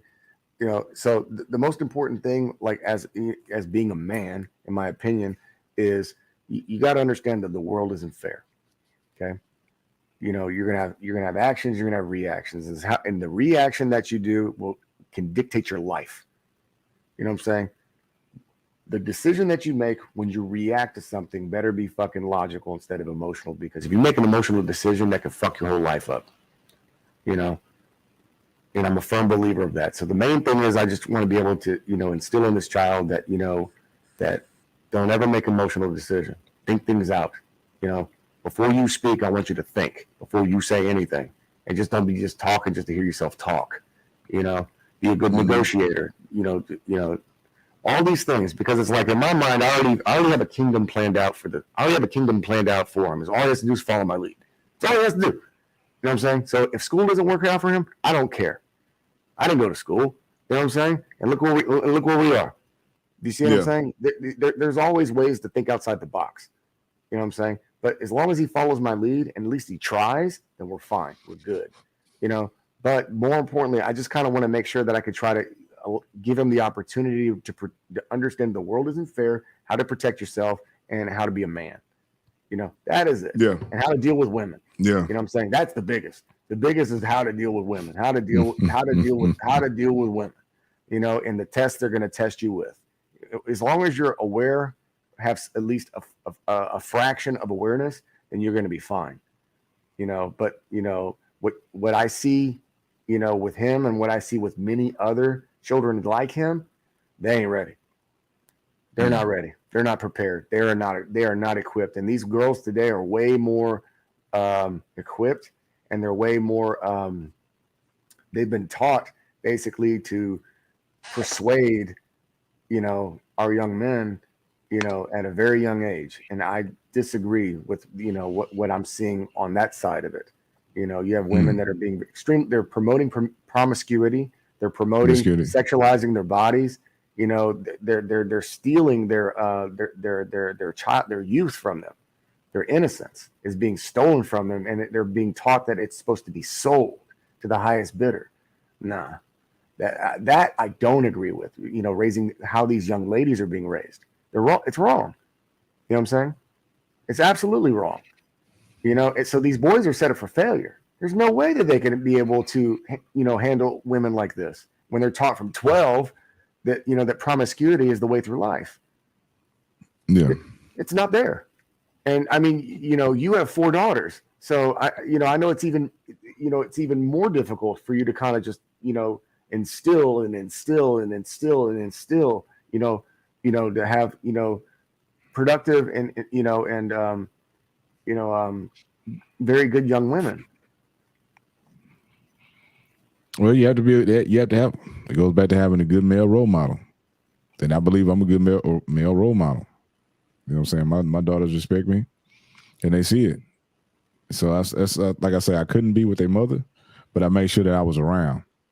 You know what I'm saying? So they can have a good example. Right. Yeah, I'm the voice. Hey, that's too tight. Hey, that's too much makeup. I don't like that hairstyle. Stuff like that. What you saying, JB? That's the thing that have to set a Boundaries. foundation, a moral compass, basically. You know, you Exactly. you're not there, your kids, you're not there to be buddy. You there to say, okay, this is the way you need to move. And the reason why I know this is because I've been here longer than you, and I know our things nothing's new. This ain't nothing new. Yeah. All this stuff you're going through has already been done. Either I experienced it or I've seen somebody else go through it. Or we invented it. Yeah. But Did it? I done did it. We invented that. And that's what that's our jobs. You know, our job is to set down a compass for them, foundation. That way, their life will be a little bit easier. But you know, I'm guilty of it too. When I was younger, you know, not having a constant male role model in the house with me, you know, there's some things that as a man, that only a man can teach a man. You know. Exactly. Yeah. So you know, because you know, a woman's point of view is gonna be different from a male's point of view because we go through different things. You know, like you said, when you're a guy, ain't nobody gonna take care of you. Ain't nobody gonna feel sorry for you. Ain't nobody coming to save you. Ain't nobody coming to save you. What they tell you? They tighten your bootstraps up. Lace your bootstraps up, man. Stand up like a man. Pull yourself up from your bootstraps. Exactly. They got programs in place for women. They got over 2,000 shelters across America for women. They got one shelter for men. Yeah. You know what I'm saying? And you see homeless guys on the side. Like you say, you see homeless guys. You look, everybody look at them. When you see a homeless female, she is really, really jacked up. Exactly. Yeah. When you see a homeless guy on the corner or whatever, it's like you just look at him like, bruh, go to fucking work. You know what I'm saying? But when you see a homeless woman, you're like, God damn, dude, it must be real bad. You know, you must have exhausted all your resources. Yeah. Alexa, game room on.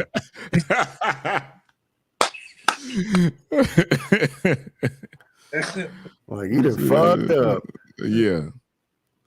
Man, I was gonna say something, but I'm gonna keep it to myself. Nah, because they gonna come for me, man. It's uncensored. I'll bleep it out. Keep talking. Nah, I'm good. I'm good. Yeah. But yeah, man. Hit the like button, fool. Yeah. Exactly. We need to get back to letting, you know, the morals. It's all about morals, man. Okay. Yeah. I guess it's like we're talking about it, but it's like what actually can be done, like in the state of where we are today. If you're a modern parent, you're a modern parent today, and you suspect, you know, you got a 10-year-old, 11-year-old, 12-year-old, and you kind of suspect that they've kind of missed the boat. You know what I'm saying?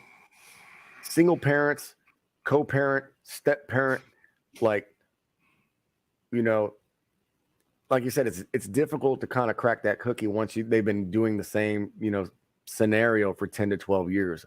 Like, it's not going to be easy, you know? So, I mean, do you feel that this is actually feasible to achieve?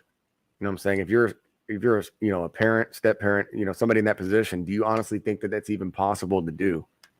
With all of these distractions and obstructions. And you got to eliminate or limit those distractions, social media, electronic devices, stuff like that. You got to limit that. You got to get them to be more active, to get more outside, whether it's going fishing, hunting, sport, something. You know, learning how to work on something. You got to engage their mind in a different way, and hopefully and teach them some things that's going to help them later on in life. So when they get older, you know what, Mr. David showed me that. You know. Uncle Joe showed me that. Uncle Tony showed me that, man. This really came in handy. You know, he gave me this knowledge. You know what I'm saying? You know, the problem is that you kind of see as well is like when you try to actually teach them something, they don't want to learn. They don't even want to be there. You know what I'm saying? So it's like, you know, it's like I can't force it on you, but it's like, you know, if say for example, you bring somebody out to the zoo or something like that, or you just bring them out to go and learn something. It's like, we're gonna go work on the car, or we're gonna go fix this tractor, or we're gonna go do something, and they're just bitching and complaining the whole fucking time, the entire fucking time. That's what you're gonna deal with. That's the reality of it. Yeah. I get it, but that's the reality of what you're gonna deal with. Or they're gonna be on their phone the whole fucking time. Take the phone away. You kind of see what I'm saying? But this is where the divide comes in. You can't, when they're a certain age, yeah, you still have that, like the earlier you get them, the earlier you get the child and make them conform, the better. The easier. But your partner is going to have to be on the same page. Right. It's going to be. I think it's going to be even more difficult for them because now they have to be the bad guy, not their friend anymore. And then there's going to be a divide. Yeah. You know, a exchange of power, and they don't want to give it up. Yeah, and then that's what's going to cause issues in your relationship. Oh yeah. But if y'all not on the same page, as far as like, hey, we're gonna work together and we're gonna get him right, then you can get. Well, but if you're trying to do something and then she's like, oh no, he's this and that and he's too, and there's nothing wrong with him. He's just fine. Be like, shut up, woman. Yeah, but that's the problem. Woman, shut up. Not just I know in some cultures, like when the baby is like a male baby is so young, they're with the woman for so long, and then when they hit a certain age, that's it. The males they pull them. Yep. Yeah, they cut them from the cord. Yeah. Kind of like a bird kicking them out of the nest. It's like you're gonna learn how to fly. You're gonna die. You know? So it's fly like or die. You gotta both be on the same page to be, hey, we're gonna stick to the guns on this and this. You can't have, I can go to, okay, I know he says this, I can go run over here, and it's gonna be a different, you know. Yeah. So can't play sides against each other. Yeah, that's kind of like we spoke about that in the Why Men Leave is like you'll have one side that undermines the other authority where it's like, okay, well, we're gonna go ahead and do this game plan, and then when you're at work, they're back doing their same bullshit again. Mm-hmm. And it's like we're not growing here. We're not accomplishing anything. Yeah. Spinning wheels. Yeah. Again, this is why I blame the fucking parents. It's shitty parenting. Now another thing too, man, is different because when I was a kid, my dad told me I had to do this, so I was gonna catch your ass whooping. Right. He's like, hey, get over here and learn this or get this ass whooping. I was like, I'm going over there and learn because I ain't want the ass whooping. And then my pops was teaching me how to drive. He's like, hey, keep that car straight or you're gonna get an ass whooping because it's some dangerous stuff. Yeah, but your mother didn't hop in the middle, but like, oh, you can't eat. That's the difference. She like, hey, that's a boy, that's a daddy. Exactly. Do what your dad tell you to do. Yeah. And that's the problem, right? Is that they, we try to sit down a game plan or some rules or a plan of action, and then here you come undermining it. Mm-hmm. So if you're seeing that that's happening, so this is actually happening. We're in damage control mode. So what do you do? You're gonna have to just put that ultimatum out there. If you want to be with me, and this child is part of the package, and you want to be with me, you're gonna have to let me have say so and influence on this child to make him a man. He is a male. He is a boy. He will be a man. If you don't, if we can't do that, but you want to make him soft and coddle him and shelter him, which is gonna hurt him in the long run, then we can't be together. Question. One last monkey wrench I'm going to throw into the algorithm.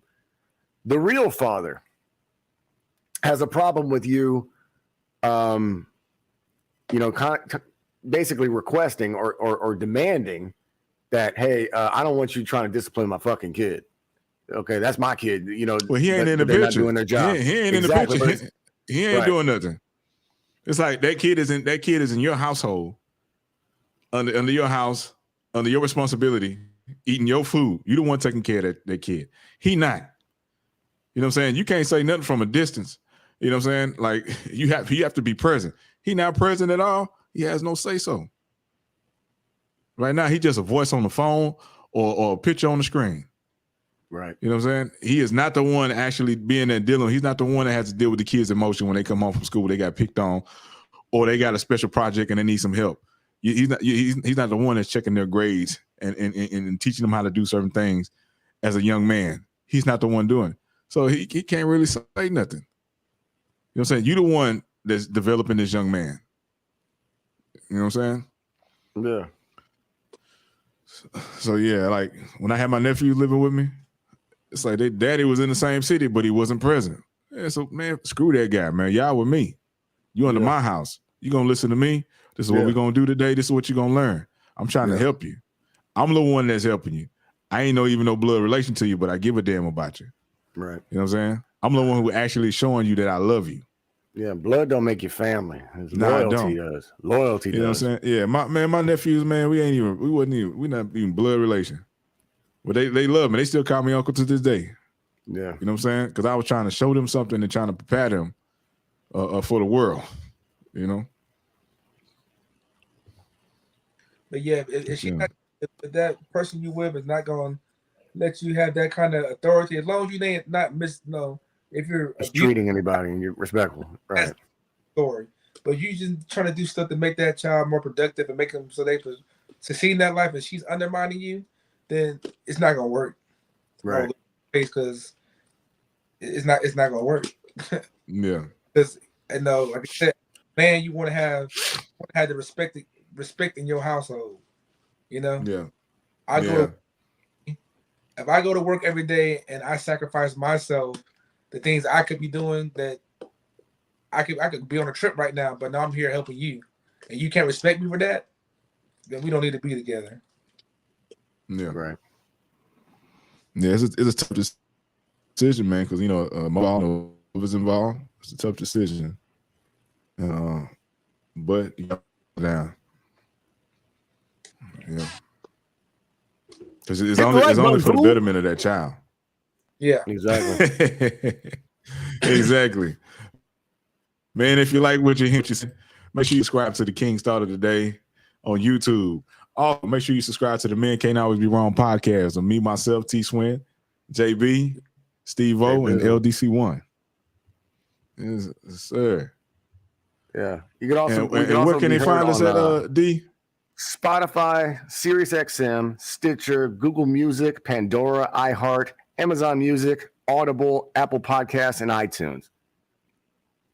Trying to get on Tidal, and I'm trying to get on Napster. Trying to work on that, but tough cookie.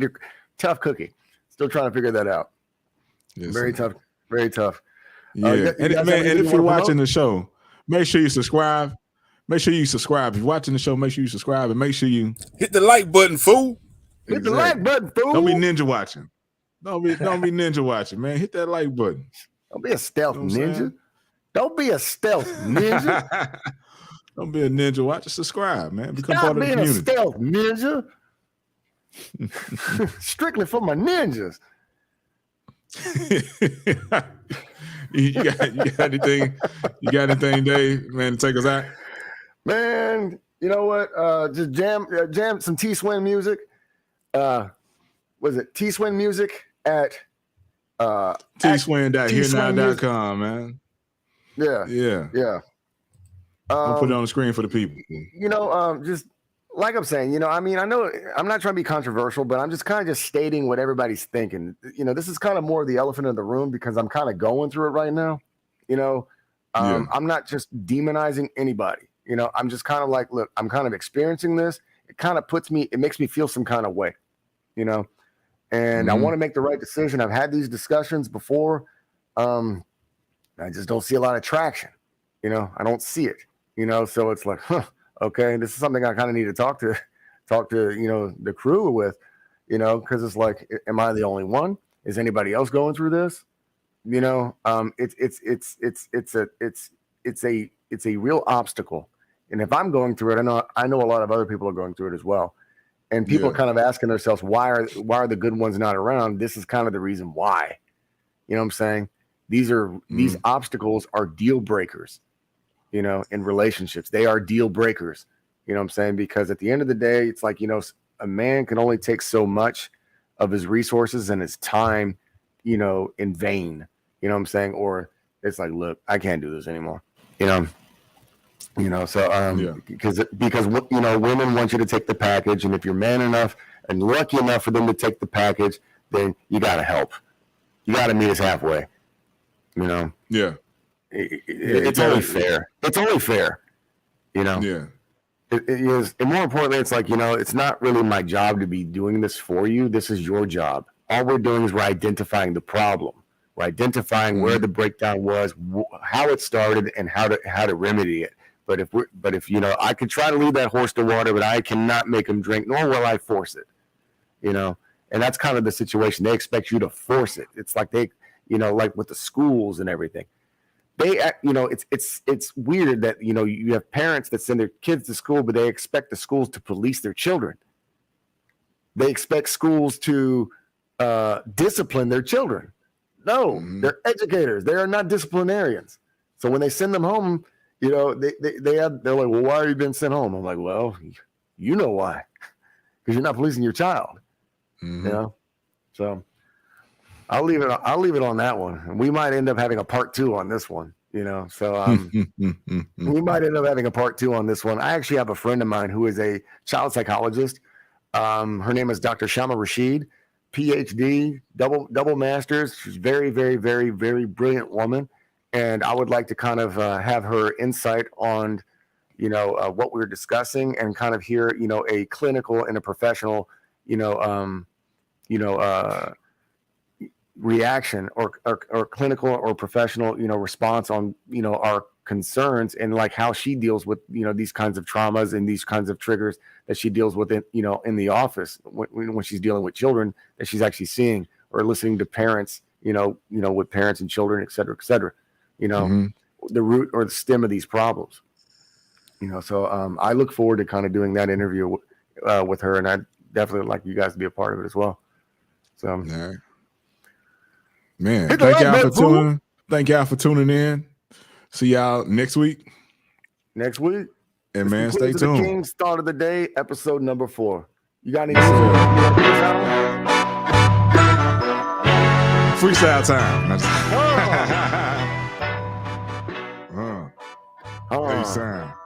H-time in the field. Let's go. Go, Dave. T-Swizzle. There you go.